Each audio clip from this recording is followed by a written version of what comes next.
We should start. I don't know how to start. Did you have a good weekend? Did I have a good weekend? Mm. I mean, I didn't have a bad weekend. I had an, it's just, we're like living in this life where like my whole life has been like trying new things, like I've been so open to like, I mean, it's why I'm in fucking Australia during a global pandemic. Do you know what I mean? Is this going to affect your opinion on Australia? It being your first time? Yeah, no. I'm pretty close to just being like, fuck the whole thing. Fuck it off, And would that happen in any place, do you think? I don't know. I don't know. It's hard to imagine what things would have been like had I been back in my home in New York. I mean, you wouldn't have been there. That's a big factor for you, I think. Not having you? Yeah. Do tell. It's a deal breaker for you, I think. I think anywhere you are for this makes this the place you're at during it shitty. I mean, but that's the thing is like people are in New York and they're like, oh, New York's strong and like New York's now like one of the best places to be, and like that's cool, like whatever, my shit's there. I'm not. I'm here.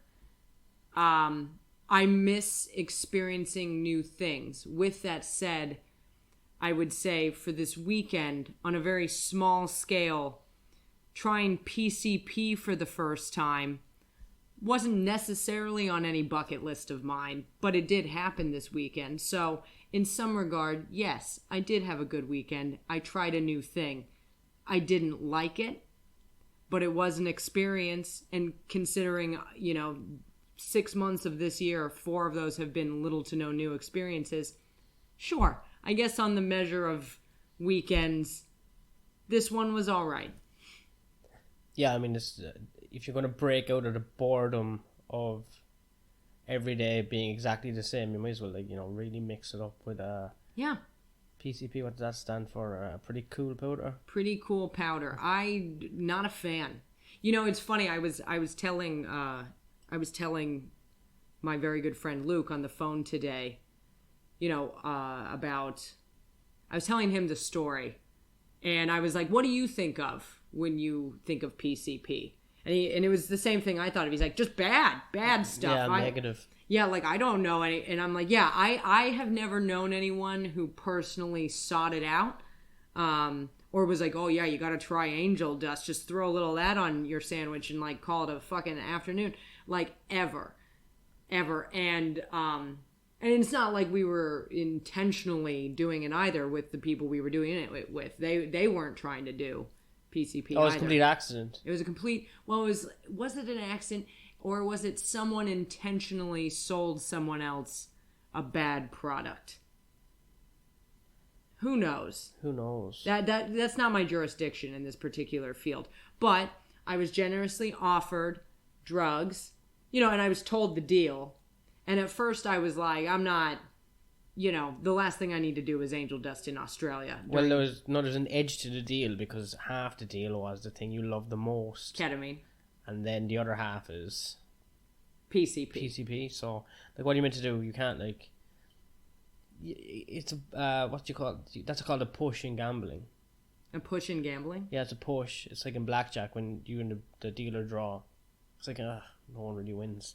Like, when you're meant to do, like. It was, so I do want to say, like, it's always, I don't know if it's just like, I'm always very appreciative when somebody is like generous enough to want to share, right? And so we were hanging out with John Boy, and John Boy always shares, and it's really very nice. It's very nice to be around somebody who likes to keep it fun for everyone. Yeah, sharing's Christian as well. Okay. Are you sure it's not Catholic?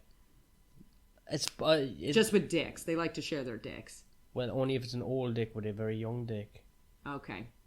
Just, it's very specific. Pedophilia in the Catholic Church. Yes, yeah. Sharing is for pedophiles, unless it's drugs. In which case, so John Boy, was sharing the drugs, and I was told the deal, and at first I was kind of like, I don't know, because this whole experience of coronavirus, maybe you've heard of it. It's been really a ride, and I'm sitting here and I'm thinking, I don't really know what PCP does to a person. Any association I have with it in my mind is bad. I don't know if I should be introducing something that I know so little about, that I have a bad association with, that I have no knowledge of any type of dosage. If I should be putting that into my nearly sober system, since, I haven't been able to get a hold of drugs because I don't know anyone in this country. I was like, probably shouldn't do that. But I think you were like 4 or 5 beers down the hole and you were like, let's do a little. And I was like, oh, twist my arm, and so we did a little bit. There's a real Friday night feeling going around. Like, so. Yeah. And it was fine. Like, I was like, at first it was just a touch, a scotch, just a minor amount. Scotch. Yeah. A scotch. And I was like, oh, hey, because, like, it had all those feelings of, like, ketamine that I love so much. I was like, yeah, and I was like, whatever. Like, I had, like, forgotten even. So then I ended up doing a line. I don't think you did that at that time, but I did a line, and even more so, I was like, oh, yeah, my mind was opening, and I was like, getting real in touch with my soul again and whatever. And then things got very confusing and very weird, and I remember feeling like I had to sit down, but like in a really bad way. And like, it was just bad. Like, it was just immediately like after like, 20 minutes of like good, it just like immediately like dirty, bad, like everything. Confusion. I felt like I had drank like a ton of cough syrup. Like, I was like robo-tripping, but even in a worse way. And it was horrendous. And when I finally came out of it, I was like, I don't ever want to do this again. And there was another guy there who, when we had arrived, was like, if you remember, he was like sprawled out on a bed, like on a phone call. And I was like, man, is that guy fucked up? And I finally had like a real conversation with him. And he was like, yeah, I had never done that before. And I did it for the first time. I don't know how I got from this room to that room. So, it changed my perception of him. I was like, oh, you're normal. So anyway. How normal are you guys? Because we're on drugs? Well, the backdrop to this was like John Boy had a golf club and he was just whipping plastic golf balls around the room, which was pretty hilarious.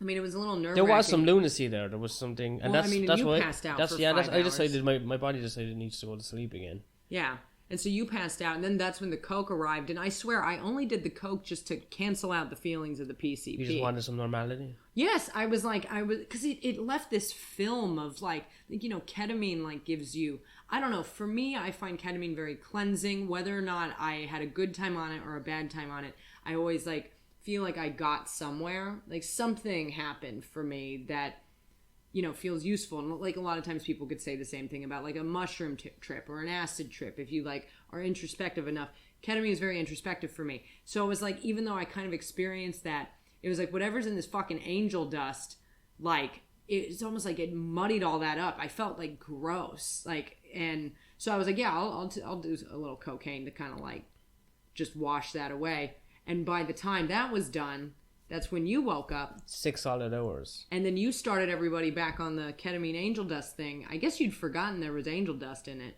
Yeah, no, I probably wasn't paying attention to my memory.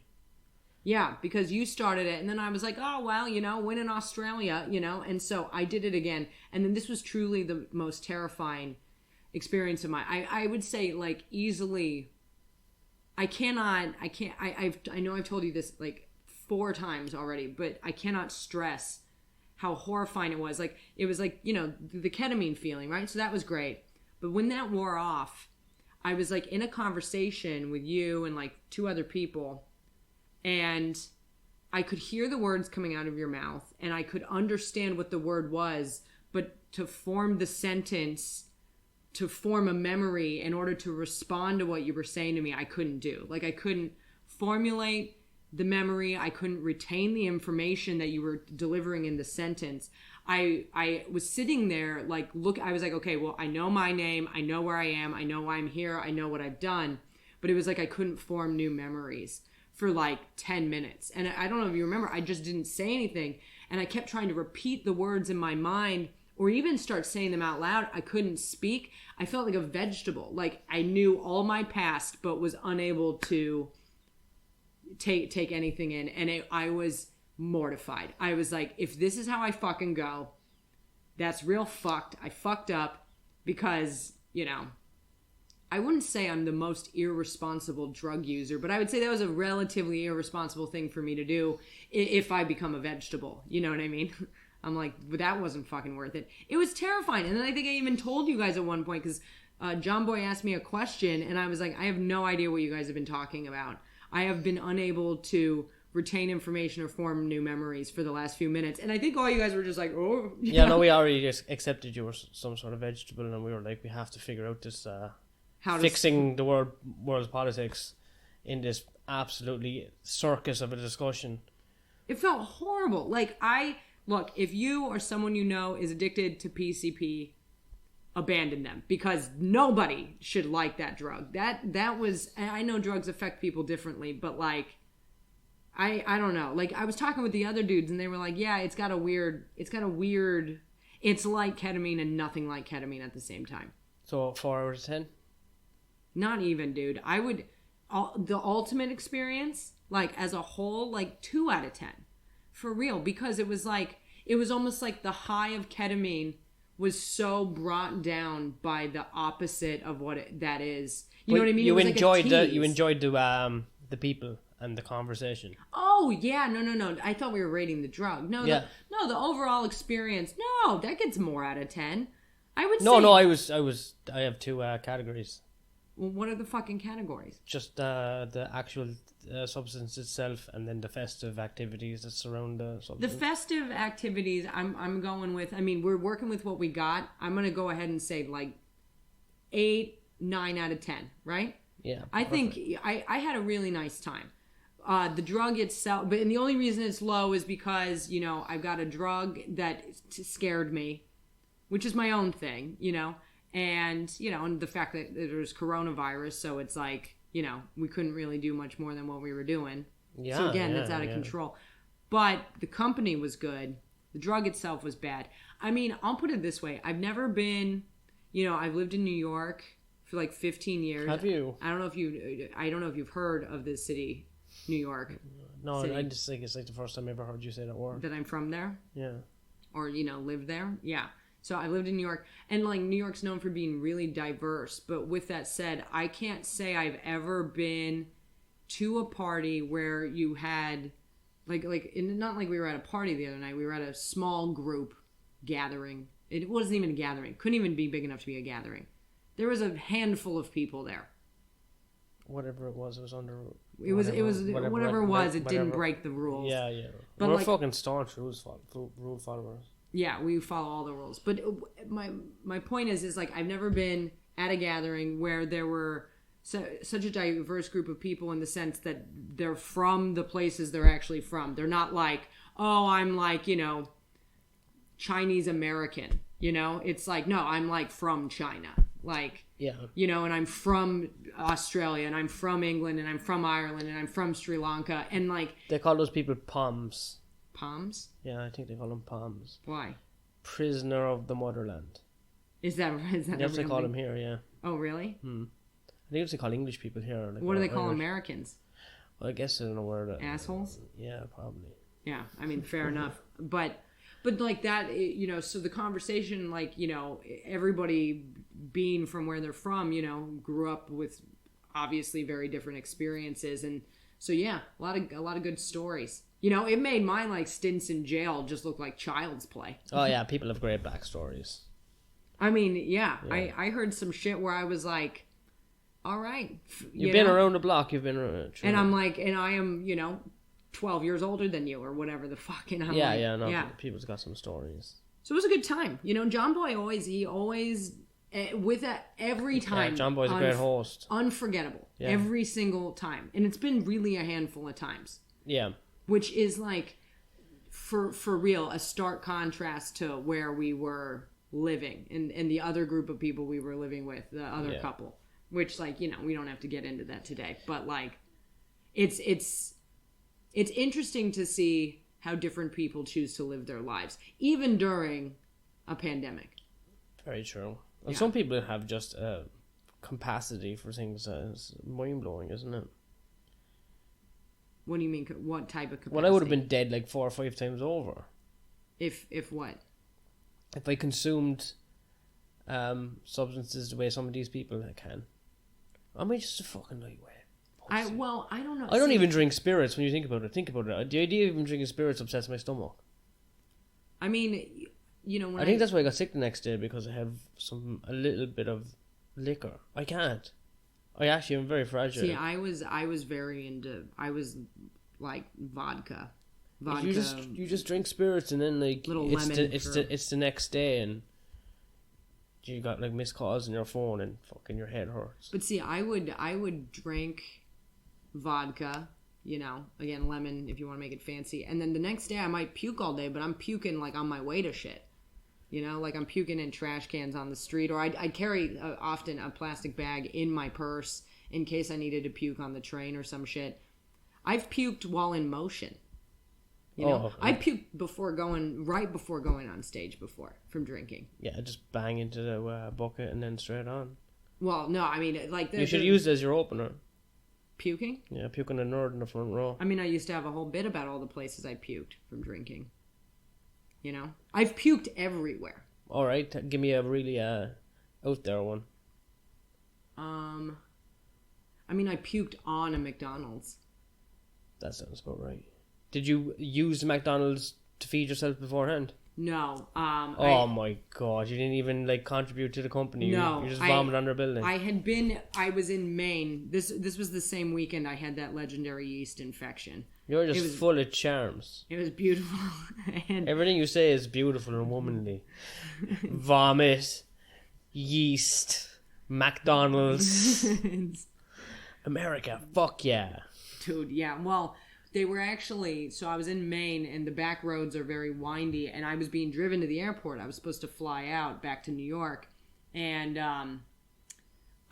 we had been drinking for days straight, me and my gays, and also I was filled with yeast, yes, at this time. So my vagina's sick, pretty brutal. And we're like... I mean, this is like an hour-long drive, and we're on these winding back roads, and I'm in the back seat, and I'm like, it's the mom in the front seat, and then my gays, one in the passenger, and one next to me, and the one. Your mom picked up your gays? No, it was one of my gays' moms. Oh, yeah, it was his family's cabin. Yeah. And the one next to me, he was looking at me, and he was like, "Yeah, no," and I'm like, I'm like looking at him, I'm like, I don't know how to politely tell this mom that I know better after this 5 days, but I still don't know that well, that I need to vomit, and I need to go somewhere. Yeah. So in the car when it in the car, and you're winding and whatever. And so I'm pretty sure my Derek, the one who was next to me, texted Peter in the front seat, and then Peter was like, "Mom, can we, Nana?" That's what they called me. Oh. They called me Nana because one time I don't even remember this. I got 2 nicknames that weekend. One was the Whiz, something to do with my vagina. I don't remember what it was. But they called me Nana because I went into the river with a big hat on and doggy paddled around while I was wasted. So they call me Nana now. And I don't know, and mind you, they're both older than I am. That sounds deranged. Well, if the shoe fits, right? Yeah, true, very true. Or in my case, I guess the hat. But so they were like, look, Peter was like, "Mom, can we pull over at the next McDonald's? Nana's not feeling good, whatever." And she was like, "Yeah." So we're driving, and I'm doing everything I can to keep this vomit inside of me at this point. And we pull into the parking lot of the McDonald's, and I'm thinking, thank God, because it's taking everything. I'm gonna open the door and probably just vomit, but for whatever reason. We talk about this still because it doesn't make any sense. His mom, Peter's mom, circles the parking, this empty parking lot, circles it at least once. And I remember Peter looks at Derek, and Peter's like, "Mom, you could just pull over anywhere," because she does this extra circle that you did not need to do. Did she want to punish you? I don't know. We don't think it was that. It was just we were like, why isn't she stopping the? We collectively were like, why hasn't she stopped the car? So when she finally stopped, I am like. It's unbelievably it's inside of me. It's at the top of the valve, and I fall out of the vehicle and I'm headed for the door, and it's right in front of the drive-thru, but I'm not making it to this bathroom. So I puke on the McDonald's wall Is there anyone in the drive-thru waiting? There's somebody in the fucking drive-thru. I love it. So I puke on the What on an the advertisement. Yeah. And then I go inside, and I go to the bathroom and I finish puking. But I got the initial, And at this point, they get in the drive-thru, right? I guess they're in the drive-thru because they're going to order some, like, sodas. Like, I guess they were like, they were going to get me a soda, too. So I come out and I get back in the car and I'm like, oh, whatever. And, like, Derek was like, you feel better? And I'm like, yeah. And he was like, did you tell somebody, that you puked? Oh, shit. And I was like, no. And he was like, this isn't New York. Like, you can't just puke anywhere and it, like, doesn't matter. You need to, like, let somebody know. And he was like, forget it. But it was like, yeah. So I, like, puke on the drive-thru and I didn't tell anybody. But, like, I should have told somebody, I guess, so they could, like, hose it down. Because, like, we're in Maine, Yeah, it's going to be there for, like, a week. Yeah. And what's funny, this is great. Because they told me. So we ended up driving into town. They dropped me off at the airport. But then my flight was canceled. Because there was a massive storm in New York. So even though it was, like, a 45-minute flight, I couldn't fly in. So I ended up calling Derek up. It was his birthday. That was why we were all there. So I ended up meeting them in Portland, Maine. And then we had, like, a big gay night out. Like, ended up at, like, a blue-collar gay bar. And I made a lot of friends there, And some dude, like, gave Derek a bag of cocaine, but then also asked for it back, like, in the same sentence. It was very weird. But I guess the following day, the mom and the family dog, like, went to that McDonald's, and I guess the dog pissed on where I puked. Oh, did you recognize your who knows? Scent of your innards? Who knows? I spent a lot of time with that dog. That's a really romantic story. Yeah. Yeah, the imagery. Yeah. I know. You've never seen me drinking. Because, like, the thing is like, I was never debilitated by the vomiting. I don't know what things are like. I mean, I am imagining you've seen people vomit in Ireland, but, like... Yeah, people vomit outside. But, like, on the street a little bit. Not that people are kind of shy about it, people sometimes try to find a toilet or something. Well, do they have... They don't vomit on McDonald's and then just, like, hop into the car. And be like, fuck you! Well, do you ever see women who have to have their hair held back and can barely, stand and shit? Yeah. I mean, I guess, like, I've never been that type of puker. Like, whatever puking I had to do, I would say 99.9% of the time, I'm like, even if I'm wasted, I'm fully aware of what's going on and, like, trying to do what I can to make it as discreet as possible. Like, only one time did I, like, vomit, like, in my bed, in my sleep, and not really know what was happening. It's worse when you vomit in someone's house, and you're not, like, they get upset. I vomited in someone's expensive shoes. I fell asleep in a random room, and then I got up to vomit on their shoes. Oh. Like, chick shoes as well, so, she was fucking angry. And then I tried to deny it. I was trying to deny it while the evidence was presented. I was showing it, and I was like, no, it wasn't me. I think I heard someone else come in here. Deep down, I knew it was me. In fact, I knew for sure it was me, but I did not feel like taking responsibility for that. And now I want to apologise publicly to Sinead's sister, or whatever, fucking from 10 years ago. Okay. Sorry, I puked in your shoes. I mean, I'm sure you don't remember what kind of shoes they are. They were like high heels or something. I mean, wow, that's very specific. I don't know, someone stood up for me as well and said he didn't do it. So I had someone actually got my back, and I think they believed me. I think it might have been Sinead even. God, that's the worst. And I was like, I could own up now and just tell them, like, no, like, you're siding with the wrong party here. I fucking puked all over those shoes and went back to bed. The audacity. But I didn't. I decided to wallow in my lie. And then the person is like, you're a piece of shit. And I'm like, well, I didn't do it. Guilty. So whoever done it's a piece of shit. That way I'm not really lying because it was me. I mean, alcohol makes you do... Puke in a taxi, you have to fucking pay a fine. Oh, in Ireland? Say the name of the country again? Ireland. Yeah.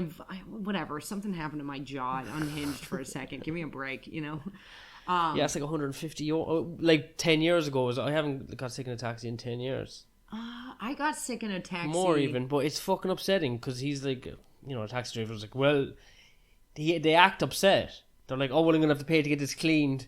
and my shift's done for the night, but you have to pay them €200. So I'm like, how much does it cost really to get it cleaned, and how much were you going to make for the rest of your shift? Because it's 4 a.m. You know what I mean? I think they're probably thrilled. I think you just fucking got 2 hours off work and a fucking massive tip. They're probably, fishing around for the drunkest person to drive. Yeah, home. this guy's definitely going to puke. I only puked in a cab once, but again, I started becoming so discreet that if I had a bag on me, I would puke so, and just quiet puking in the bag. That's the thing, though. I think even if you puke in a bag, the fact that you puked in the car is like fucking enough evidence to. You'd have to slip through the window or something. I'd say to open my bags of stuff, Yeah. You're not searching anything. Then he's like, well, just puke in that bag. And he's like, I got into this car with this puke in the bag. I'd like to bring this with me everywhere. I like this. This is a lunch. And you can't judge me. You can't judge someone who... I'm recycling. One time I puked. It was after I worked at this restaurant. And I had worked a brunch shift. Those were always the most dangerous. Because you start drinking at like 3 o'clock. After you've been like awake all morning, And like... I definitely was like drinking, and I was drinking at this bar up the street, and then I ate some pizza, and then I went to the bathroom. Well, you finished brunch, and then you went to a bar. I was working brunch. So I was the brunch hostess. Brunch is like 11 or something. Yeah, but brunch in New York ends at like 3 o'clock. It ends at 3, and then when you knock off work, you go to the bar. Yes, like you knock off. That's work. A real proper alky way to like gotta go to my water hole. Dude, because you're not only are you still drunk from the night before when you get to brunch to work the shift, but you may or may not, depending on who's like behind the bar, you be getting little, nips here and there of booze, right? Yeah. To get you through the shift. Then you get your shift drink, Yeah, and then you're off to the races, isn't it? Yeah, and now you're back into it. Last night was hilarious. Yeah. Let's keep on going. Exactly. Yeah. So I had the shift drink, then went to, and now I'm like drinking. And then I remember I had some pizza and like, whatever. I was pretty tight with this bartender up the street. Like I liked seeing her and she liked seeing me and whatever. And I don't even know. All I know is around like 8 o'clock, 7:30, 8 o'clock. It was dark, but it wasn't that late. But I had to go into that toilet and I puked my guts out. And I'm pretty sure, I'm a little uncertain if I got it everywhere or if I didn't get it everywhere. But I know for certain I clogged the toilet. Right? With your puke? Well, I only know that. What, did you vomit up? An old boot or something? I vomited up recent food. So food that had just gone down. And like, I know this only because I puke and then I go back out and I'm like working on my beer. And then... Feeling a lot better. And then the bartender, we chat, whatever. I think I go smoke a cigarette and I come back in and she's like, oh man, what did I bomb? And some asshole just fucking clogged the toilet with their puke. And I'm like, And you gotta go. You didn't say anything? No, of course I didn't say anything, But after you found out it was clogged, did you go in and try and unclog it? No, they were already working on it, It was like her bar back was back in there dealing with it. And I was like, that fucking fucker. And I'm like, fucking I'm pretty sure that people are pigs. Yeah. It was definitely, yeah. I puked places. Day drinking during working time. I don't like day drinking. Well, look, I don't even drink anymore. It was, back when you were younger, it's fun. I used to drink on fucking break from working boogies. You used to go to the pub and you'd have 4 drinks and you go back and just make a load of mistakes and laugh about it. It's like trying to balance the books, and then apparently you owe the store $200 because you're like 4 drinks in and you don't know how to type. I don't know how to type anyway. But that's kind of shit you could do in your 20s. Drinking during your lunch break is fucking hilarious, because it's you can barely remember the second half of the shift. Yeah, I was never. I think the problem is the way I used to drink was never suited day drinking, because I drink like a monster.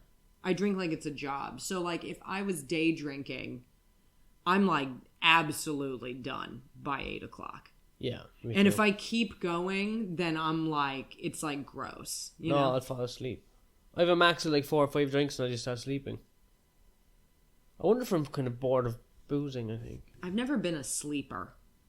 No, yeah. You just don't sleep. That's not how you're wired at all. Your wiring's all weird and messed up, and it's it doesn't take a lot of recharging.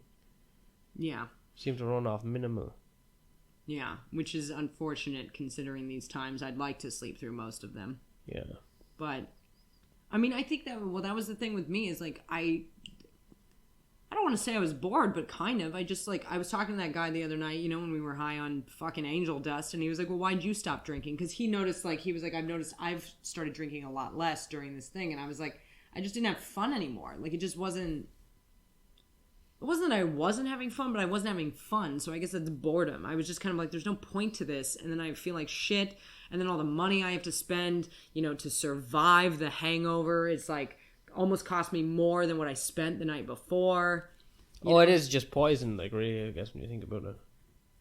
When I'm like, I've done all the things. I have done all the things. Like, what have... I guess I didn't write the next great American novel like fucking Hemingway while I was drunk. But other than that, I've done all the things. Yeah, I always think, like, drunks are good writers. Do you ever try and write drunk? No. And it's awful. I have listened... Okay, like, cause did you ever have drunk thoughts, like, in your... Like, yeah, you think you're some sort of fucking artist. Yeah, so when you're just a drunk. You need a mirror. I would record, like, myself. Like, I'd be having the thoughts in bed, right? And I'm like, oh, this is a great bit. And I record myself. And, you know, I didn't like admitting this at the time. Now I don't really care. It was alarming to hear how drunk I was. Like, how in that recording, first of all, I'm saying nothing coherent. Even if it was semi-coherent and I could understand where I was going with it, how long it took me to say it and how blatantly wasted I was like, good God. Like, and this isn't to say, like, by no means would I even classify myself as somebody who, like, had a drinking problem and needed to quit because this and that. Like, I was a fun drunk. I liked being drunk, but did I drink too much consistently? Yes. Like, every time. It, like, way and beyond... liquors, spirits and liquors and liquor, shit. Yeah. And, like, way beyond what Did you like the taste of it? No, but I didn't want to get fat from beer. And so, very solid point. What happened, I hope I haven't said this on here once, but it was like basically like I grew up drinking beer and whiskey. So it was odd, like almost in my mid-20s, me and two other friends of mine all switched to vodka at the same time. Because vodka, we did whiskey and then we did tequila and then we did scotch and whatever. And so it was like really vodka was the only thing that we were all so repulsed by growing up, that it was the only thing left that I hadn't abused that didn't make me feel absolutely sick either while drinking it or the next day. So I basically switched to the one thing that we were all like, ugh, disgusting, because it was the one thing I hadn't like squeezed all the juice out of yet. So at the end of my drinking, I would drink tequila still. But I mean, I would go to these clubs, you know, I'd do comedy. I'd get a drink ticket. I'd know the bartender. The bartender would be like, oh, yeah, I'll take your drink ticket. And then take a rocks glass and fill it to the brim with like vodka or tequila. So it's like, it's not a double. It's like whatever the fucking entire rocks glass is of alcohol. And I would like drink like 4 of those. Oh my God. Yeah, very, like, easily. Like, and just on a Tuesday. And have work in the morning. Yeah. But your body was, like, hardened to it. Yeah, it was weird. I mean, it was like sometimes I'd get to work and puke. I'd have, like, a window of, like... What's going to happen? Shit myself, puke, well, no, cry, yeah, kind of, like, fight. Of eating without the food making me feel sick, or being unable to eat, lest the food make me sick or something. Like, it was this weird window of like consuming enough to make me feel like I can make it through the day. And then you're back to another drink at that point, and then you're like, I made it through without paying. Yeah, then it's like that's the thing is, like, I never was going to bars and buying alcohol. Like, that's my point, is like, I wasn't going out to bars and being like, I'm gonna go out and have a fun night with my friends. It was like, I'm drinking because I'm offered a drink ticket, or I'm offered a free drink, or some dipshit in the audience is buying me a drink. And now I can get a bunch more drinks, and maybe I'll pay a very minimal amount of money because I happen to know the person who's bartending, because I'm here all the time, because I'm doing comedy. Like, it became like such a pointless effort, you know. It stopped being that, like, you know, when you're like a teenager or whatever, you're like, I'm gonna go get wrecked, you know, this weekend with my friends. It was just so boring. I feel like I knew every bartender in Vancouver that worked on comedy clubs or shows. I'd always make friends with the bartender, because I would sit at the bar and drink beers while the show was on, and then you build up rapport. bartenders are good because they have good senses of humor because they've seen every joke before as well. They're like, this guy sucks, and I'll be like, he does, doesn't he? He does. Give me another beer. You know what I mean? I'd be like drunk, going, yeah. I used to always tip, and then it always. Well, I fucking hope so. Then it always. Or I guess do people? No, but people used Canada? to fucking give me. Yeah, they don't. They tip there. Tipping, it's a tipping culture. But then I used to get fucking sorted out. I used to get, like, if anyone didn't want a fucking beer ticket, I was getting it. Then I go up on stage, wasted. What a nightmare. And all, like, I can still hear the applause in my head. It's like, wow, Mark's coming on stage and he's wasted. And the bartender would, like, high five me. People would bring me shots on stage for a while there. I was like, it was just my whole thing was being drunk. I don't know what. I mean, that's not comedy. Oh, it was to some people.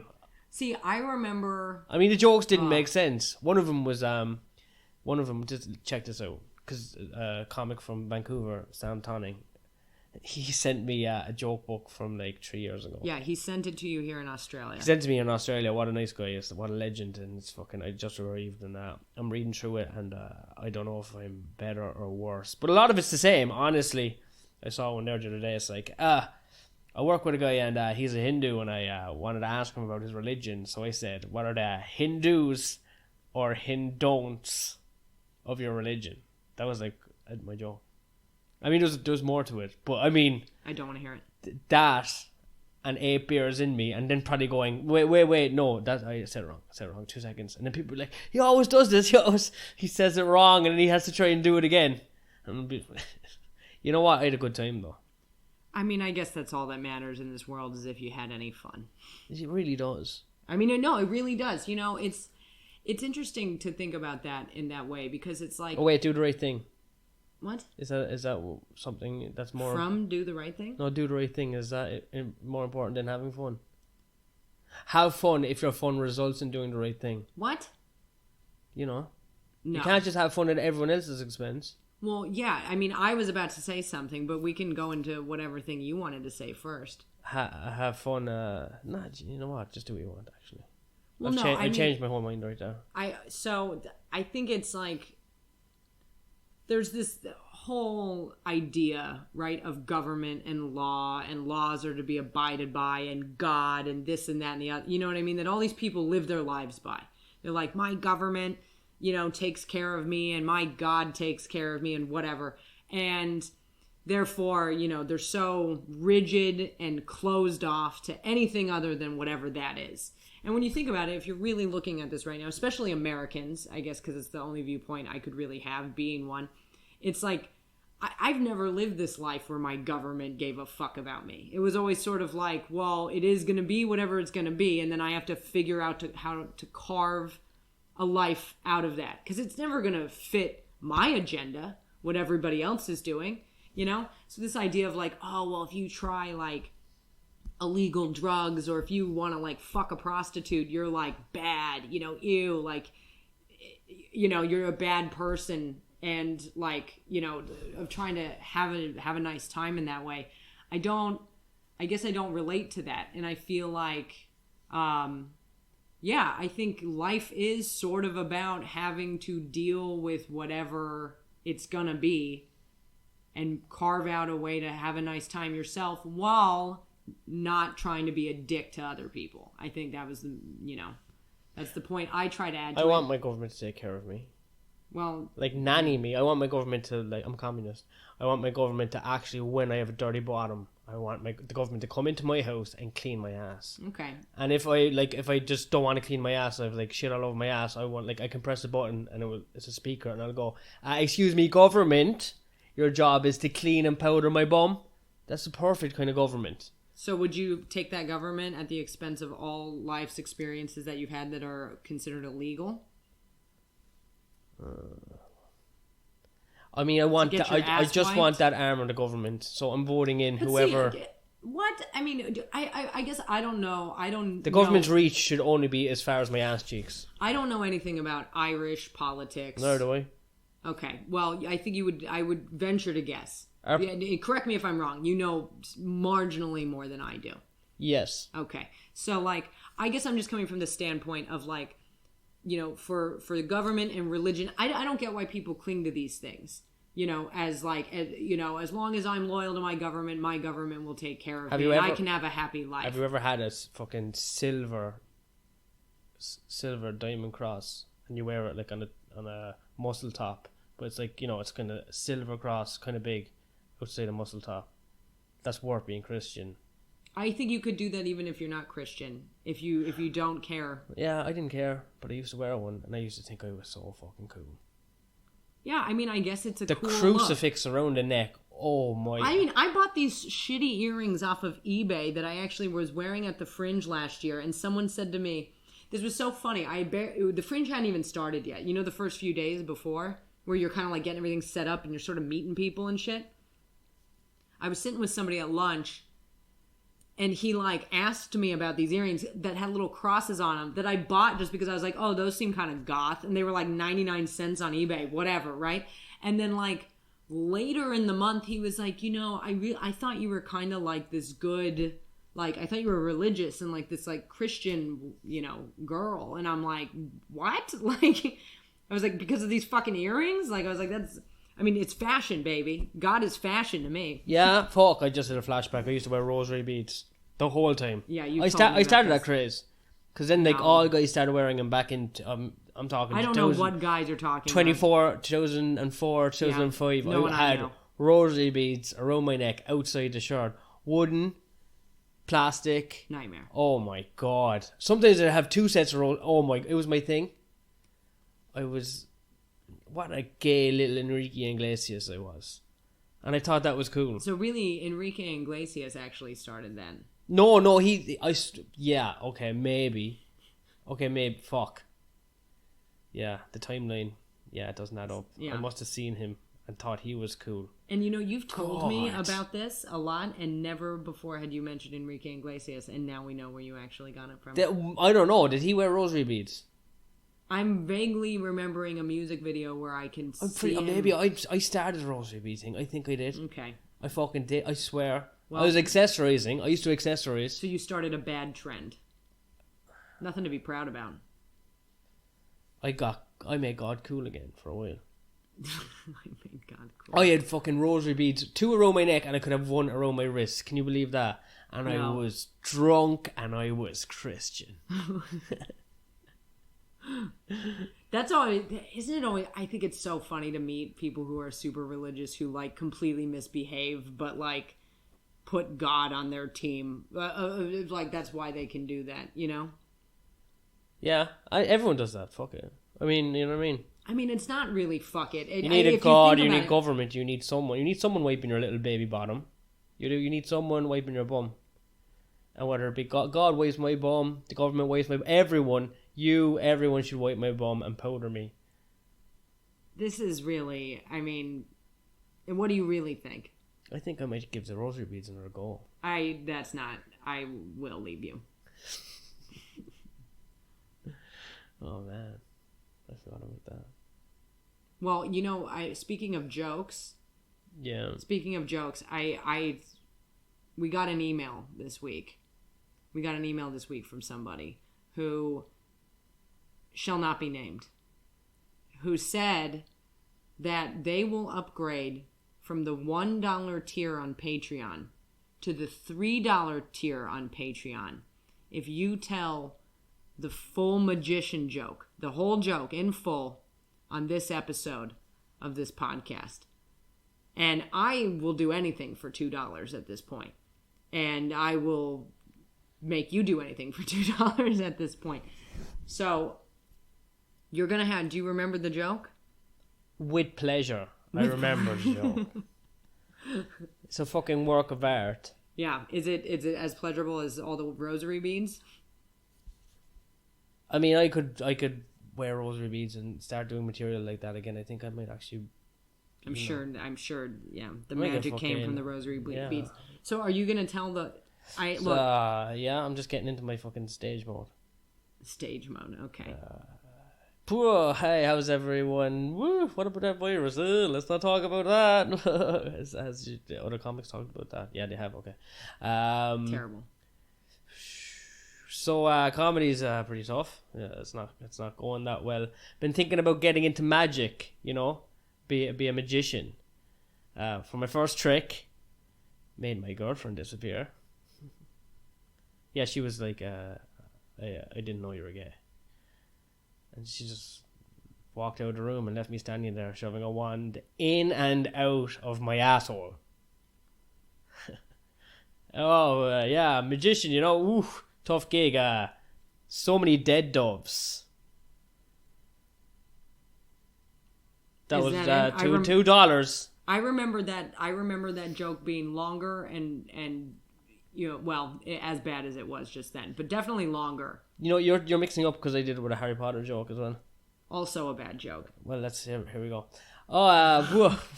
Edinburgh. What 2 for 1, huh? What a mystical city Edinburgh is. It walk around, take a bit of acid, pretend you're in Harry Potter. Look for Hermione to put your wand in. Jesus, that's why I thought it was the Wake same. up next to a Ron, too much acid. But what a magic night. I don't understand. You didn't read Harry Potter. I don't need to read Harry. That's not the part. I understand what Harry Potter is and the characters. I don't understand. Can you explain to me? Yeah. What's with the wand stuff?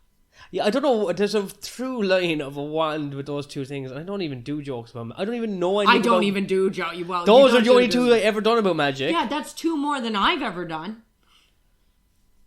Just getting to say it, doesn't. And I just want to say, if I haven't said it before, I think the magic one could literally be just like, if comedy doesn't go well, I was considering getting into magic.